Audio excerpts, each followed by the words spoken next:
Hey, what's up? I'm Mike Mulholland from Acacia Strain, the Acacia Strain. We're out here on the Colors Experience Tour between the Buried and me, and it's been a super badass run so far. It's luxurious for us because it's like 2 shows in the same city, and you know, we don't have to load in twice, which is amazing. So here at the Bottom Lounge, Chicago, showing off a few of my guitars. We'll start off with my Workhorse G-sharp guitar. I call this one Harrelson. It's a little dirty, and I call it Harrelson because it's woody. And I got a Jupiter in here, and I honestly forgot what's in here, but it's fully bypassed. This thing's not doing jack shit.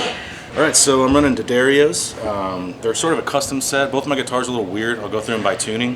This is G-sharp, so it would be like a 72, 54, 42, 30, 18, 14, 11. Real easy to bend on the top strings, but it's got some beef in the low.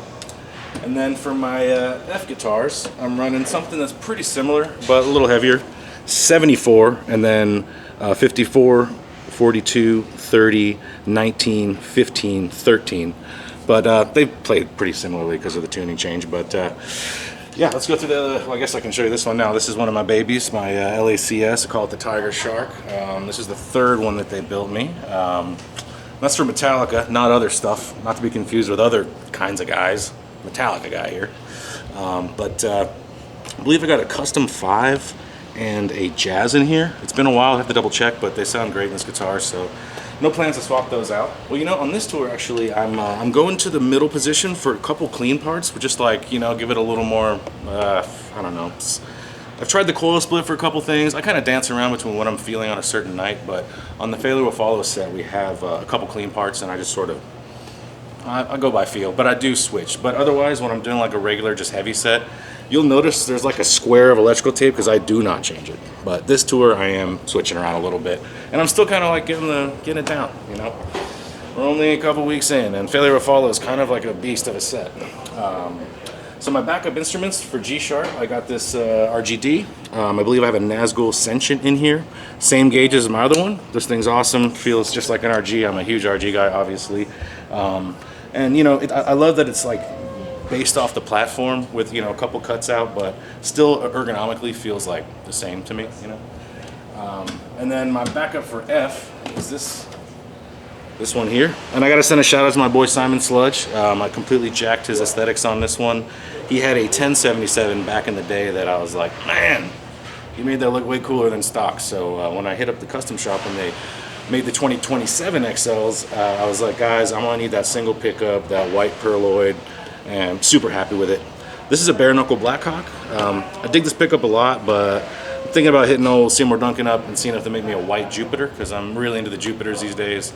Wes did a great job designing that pickup. It's got, man, I've always loved blades, but it's got a real nice kind of like low cut, so you can get a little more low end out of your amp. And for my playing style, I'm pretty heavy-handed.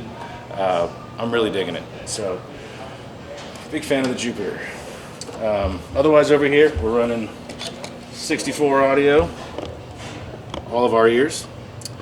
And then not only that, I got my backups in here too. Gotta have 2 sets. So in the drawer here, we keep all of our packs.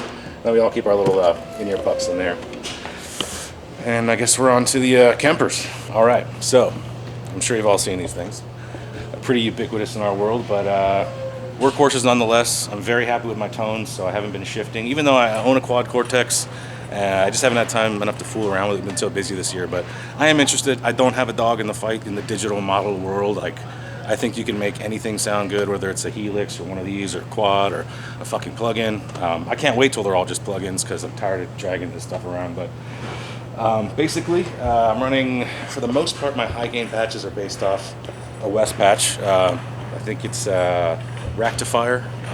It's one of these got for sale if you wanted to grab it. Honestly, it's just like off the shelf. A couple minor EQ tweaks, but my chain is like dead simple. It's literally a noise gate on the front of the block, like over here. And then there's an EQ over here. That's literally it. So I got a noise gate running, you know, 2-to-1. Threshold looks like 7.5, pretty tight. And then over here, you know, I'm just running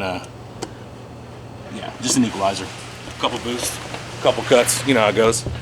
And then on the pedal world, I always keep my iPad deployed here because I'm a freak about my in-ear mix, so I always keep this thing like at the ready in case like in the middle of the set I'm throwing a fit mentally and having a bad time. I'll go through real quick, and whether it's kick or snare or, you know, even a crowd mic, like if somebody's like way too loud. I mean, I do love listening to people and what they say between songs, but sometimes during people are singing along loud and I'm like, what the fuck? Gotta hit the fader real quick. Running in-tune picks. Big shout out to them. They've been taking care of us forever. Love their picks. I'm using .88 Jumbo Jazz pretty much for life. Those things rock. And then gotta have the fan. Number one fan right here. My fiance bought that for me, and she just bought it on a whim at Home Depot. I was like, you know, summer tour. I was, maybe I'll use this, and now it's like an everyday thing. Even if the venue's cold, I don't give a fuck. I get sweaty hands, and I like to just, you know, be able to dry off and you know, let my blowing locks flow back.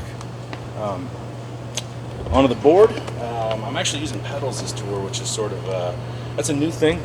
Just because on Step Into Light and Failure Will Follow, we've got a lot of like octave parts and a lot of really crusty parts, and so for the octaves, I'm using the Pog. I love that pedal. I mean, it's pretty straightforward. I'm not using any of the high stuff at all, really, and that just helps it sound like my amp's basically exploding, especially in F. It's crazy. And then I'm running the new Pariah pedal from GCI.